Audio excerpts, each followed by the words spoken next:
Hello and welcome back to Rando Sealed Only. This is episode 4.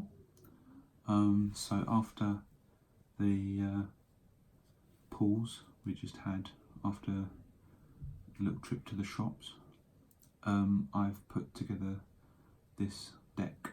I've had one practice duel and we won a best of 5, 3-2. So without further ado, I'll go through the cards and the choices I've made. So just move these out of the way. Okay, so we have Recon Scout for Hire. I've got a 4 for hire card package in this deck, one of which is searchable. So if one of his effect is that you can special summon a for hire monster from your hand for free, basically. Then we've got Magical Broker. If you have a continuous spell or trap, this card cannot be destroyed by battle or card effects, and during my opponent's turn as a quick effect, I can send one continuous spell or trap that I control to the graveyard to draw one card. So this works very well with some of the continuous spells we have in the deck. Just thought that was a good one to put in. Is also level 3, and I have a XYZ that requires 2 level 3s. Then we've got Banisher of the Light. I've kept him in. He was in the original version. Just a big beat stick, and has the added effect of banishing cards when they would be sent to the graveyard. And again, another level 3. Now these two cards I'll talk together. So we've got Tenyi Spirit Napura and Tenyi Spirit Nahata. If you don't control, if you control a non-effect, as long as you don't control an effect monster, you can special summon these from your hand. And so this is as a sort of a quick way to get into my YuGiOh if I have him in my hand, or anything that requires tribute to summon. And yeah, I've got 1 fire, 1 wind. Then I've got another Beast Warrior. So this is the Phantom Beast Thunder Pegasus. This was in the original deck, still quite a big defender and searchable through Tenki, so might as well keep him in. Yeah, don't really use the other effect.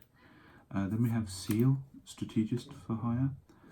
So he's searchable because he's a Beast Warrior from Tenki, and he can also allow a special summon of a for hire monster from my hand, which is very useful.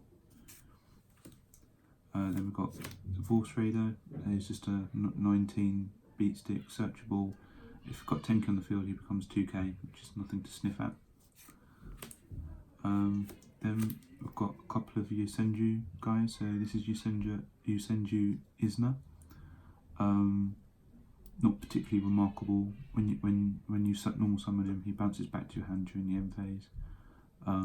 Not sure how useful that bit is, but it's just more to do with the fact that it's a Beast Warrior and a wind. And here's the other one that I pulled, which is YuSenju Sabu. And the reason I put these in to the deck is to do with a monster I'll show you towards the end of the monster lineup. But again, searchable and a wind and a Beast Warrior. Then we have the 2 copies of YuGiOh. He's the main guy, stops all the traps. Can't say more than that, can't say fairer than that. Then we have 2 of the big for hires. So we have Wiz, Sage for Hire, and Rafale, Champion for Hire. She's got big defense, he's got big attack. Both searchable, both summonable from the 2 little guys that we have in the deck. And yeah, they're solid, so they're staying in. Then I pulled an ultra rare Dogmatica Ashiyan, and the main reason I have him in the deck is that if a Link, Fusion, XYZ monster it leaves the field, I can special summon him, and he can also on attack declaration increase all Dogmatica monsters by 500 attack, making him 2/5, so that can be very useful. Not sure if this is a very good strategy, but we'll see. Now the next guy is Bez Blaster Cannon Core. So if the opponent controls more monsters than you do, you can special summon him, and he's a 2/5 3000 beat stick basically, so you can't sniff at that. He gets counters, and then when he declares attack you take a counter off. If you can't take a counter off, he gets destroyed. Then the last two guys are Cataclysmic Cryonic Coldo. Now, because we've got running quite a few wind monsters now, if a wind monster is destroyed by battle or card effect, I can special summon this guy from my hand, and then I can target one spell or trap card, put it to the top of the deck, and he's a 2/6 attack. So he's very, very good. Like, you know, sort of like out of nowhere sort of surprise summon. That concludes the monster lineup.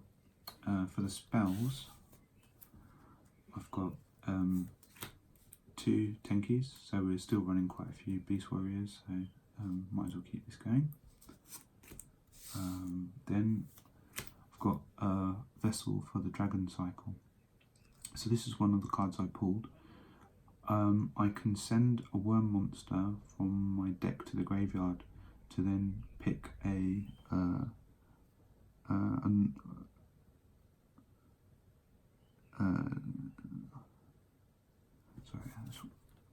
so send one worm monster from your deck to the graveyard. Then if you control a face-up non-effect monster, you can add from your deck to your hand one tenure monster with a different name from the monster sent to the graveyard. So it's either deck thinning, or you could even get the other tenure. So I thought that was an alright card. Might consider removing it. Then we have Scapegoat, so it gives us the 4 goat tokens. We can now link using those tokens, so that's good news. We've got the Sky Striker Hornet Drones for, again, just a token for defense, or we can use it for link summoning now. Got Monster Reborn, more special summoning. So to buff our monsters, we are using one copy of Mage Power, 1 copy of United We Stand. They're good for getting small guys fairly large and getting large guys very big. Then for interference, we play Brain Control and we play Mind Control. Now we have ways of making half decent link monsters. We can get rid of the troublesome cards rather than just borrowing them for a turn.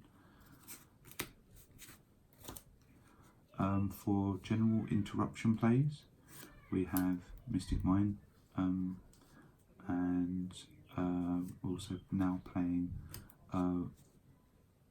Blockout Curtain. So this was a new card we pulled, and it's continuous, so it works with the Magical Broker. It says if a card or cards you control would be destroyed by battle or an opponent's card effect, you can destroy this card instead of one of those cards. And it says if a card your opponent controls would be destroyed by battle or card effect, you can banish this card from your graveyard instead of one of those cards. So the reason I thought this would be quite useful is that it does give you a little bit of protection by destroying it itself. And if you're able to give your opponent a very small token and you have a very big guy, then or more than one big guy, what you could do is use this card to attack when you attack the first time against the token. Make sure the token doesn't die. So they take all the battle damage, and then you attack it again for even more battle damage if they have a big defender or what have you. So this could be a card that could push the game. Then we've got Book of Moon.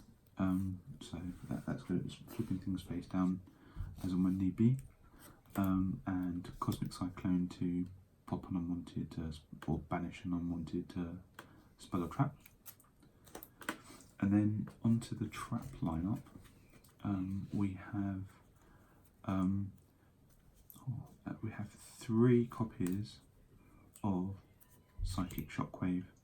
So this is a way of, when the opponent activates a trap card, I can send a spell or trap from my hand to the graveyard, special summon it says a level 6 Dark Machine monster, but basically it's Jinzo. So let's just get Jinzo on the field really quickly. So since I've got 3, might as well use all of them. We have Metaverse, so I've kept this in. This is a really good card for getting to the Mystic Mine when I need to, when things are not going my way. So it'll give me a bit of breathing space.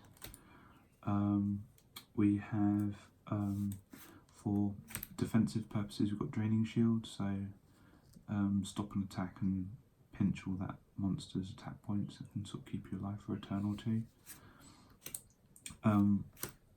Widespread Ruin, so this is a card I've added that was in the original Speed Duels Dual City box, which I overlooked. Was actually quite a good card. Actually allows you to get rid of the monster with the highest attack, so that's now in there. We've still got the embodiment of Apotheosis. Again, it's just another sort of defender special summon, can save your life. And then I've put in 2 copies of Set Uppercut. So it says, when a monster you control is destroyed by battle, special summon 1 monster from your hand or deck with attack less than or equal to the destroyed monster in face down defense position, and you can only use 1 of these per turn. So the main the main monster that I would want to summon off of this would be the Wiz Sage for Hire, because she is actually got quite a low attack, so she's only 16 attack, but she's got 2/8 defense. And if you do happen to have any other for hire monsters in your hand, and she is face up on the field, you can use her effect as a quick effect to negate, I think it's spell or trap cards. So yeah, so I thought that was a nice little defensive trap. So when your back's against the wall, you can get a 2/8 defender. And then moving on to the extra deck, we actually have some fairly useful cards. So we have a Link 2 Geonator Transverser. Requires 2 effect monsters, so it's quite generic, and only 1200 attack. But I summoned this, and then when she got killed, I was able to then summon the Dogmatica card because it's a Link monster that left the field. And it just says if it's linked and monsters it connects to, it cannot be destroyed by opponent's card effects. So it's more just to sort of again, if you can use this in a collaboration with brain control or mind control, to use your opponent's monsters to get them off the field. So that's 1. Then I managed to pull 2 of this guy, which is Barricade Ball Blocker. Since we have continuous spells, as in Tenki and the Curtain card, and we have a field spell which is Mystic Mine, this is actually really useful now, and it's quite easy to summon because it just requires monsters with different names. It doesn't say that they can't be tokens or anything like that, so I can use a Hornet Drones token and a Scapegoat token to summon him out quite easily. And we can recycle our continuous. We can protect our continuous and our spell cards, and we can also recycle them if he gets destroyed. So again, very useful. Because we've introduced more Beast Warrior monsters into our monster lineup, this card is now viable, which requires 2 beast type. So beast warrior or winged beasts requires 3. That actually makes that more viable now than it was before. I've never summoned him so far. And we still have the Virtual World Shell Jar Jar, requiring 2+ level 3 monsters. So we have level 3 monsters. Again, I haven't actually summoned him in a duel yet, but he could be summoned, and he is quite a good defender and has a good effect. So that's there. So we now have 5 viable cards in our extra deck, and then we just have these guys who aren't really that useful yet. So I just thought I'd keep them in there just to sort of make the extra deck look a bit larger than it really is. But yeah, so there we have it. That's the deck profile.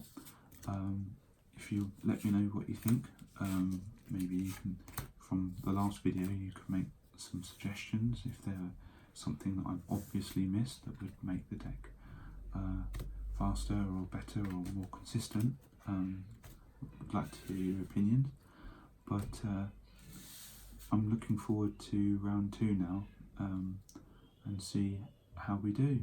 But we'll leave it there for now, and the next video I'll let you know how this actually worked out in an official match. Thank you very much. Take care, and thank you for watching another episode of Rando Sealed Only. Cheers now.